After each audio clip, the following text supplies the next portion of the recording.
पाकिस्तान की खुफिया एजेंसी से मुनीर हुए नाराज, भारत पर हमले की किसने दी अब धमकी। ईरान से मोहब्बत तो वहीं चले जाओ, मुनीर ने मौलाना को धमकाया, रावलपिंडी पहुंची लड़ाई। पाक में क्या होने वाला है, यूएस का दूतावास, स्टाफ और उनके परिवारों को देश छोड़ने के आदेश। ईरान इजराइल की लड़ाई के बीच पाकिस्तान की हालत कैसी हो गई है, वहां के नेताओं और अधिकारियों की सोच कितनी बिगड़ चुकी है, इसका अंदाजा आप वहां के पूर्व राजदूत अब्दुल बासित के बयान और वहां के एयरफील्ड मार्शल असीम मुनीर की हरकतों से लगा सकते हैं। अब्दुल बासित एक कार्यक्रम में कहते हैं, अगर ईरान की तरह अमेरिका ने पाकिस्तान पर हमला किया तो हमारी मिसाइलों का रेंज अमेरिका इजराइल तक तो नहीं है, लेकिन हम भारत को नहीं छोड़ेंगे। मुंबई और दिल्ली हमारे रेंज में हैं।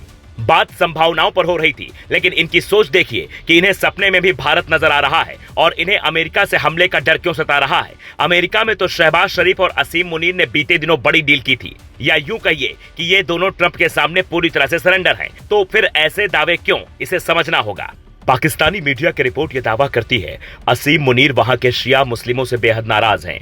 रावलपिंडी में बुलाई गई एक मीटिंग में मुनीर ने सीधे तौर पर यह कह दिया कि ईरान से मोहब्बत है तो वहीं चले जाओ, किसी दूसरे देश की घटनाओं के आधार पर पाकिस्तान में हिंसा बर्दाश्त नहीं की जाएगी। कराची से लेकर लाहौर तक बड़े प्रदर्शन हो रहे हैं, जिसे लेकर अमेरिका बुरी तरह पाकिस्तान से नाराज है। इसी महीने की शुरुआत में अमेरिका ने अपने दूतावास और स्टाफ को पाकिस्तान छोड़ने का आदेश जारी कर दिया था।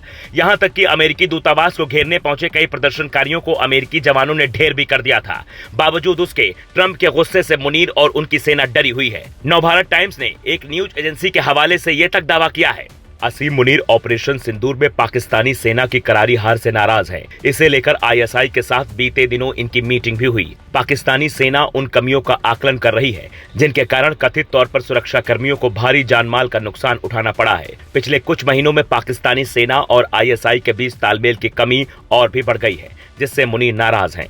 मुनीर के बारे में पाकिस्तान में यह चर्चा आम है कि वो जब भी नाराज होते हैं तो मीटिंग बीच में छोड़कर चले जाते हैं। मौलाना वाली मीटिंग में उन्होंने यही किया और अब आईएसआई जो खुफिया एजेंसी है पाकिस्तान की, उस मीटिंग में भी मुनीर ने यही किया। फिलहाल खबर यहां तक है कि पाकिस्तान एक बार फिर लाइन ऑफ कंट्रोल यानी कि एलओसी पर बने आतंकी लॉन्च पैड को एक्टिव कर चुका है। पाकिस्तान की पश्चिमी सीमा पर अफगानिस्तान के साथ तनाव लगभग युद्ध जैसी स्थिति तक पहुंच गया है। फिलहाल ईद की वजह से युद्ध रुका है।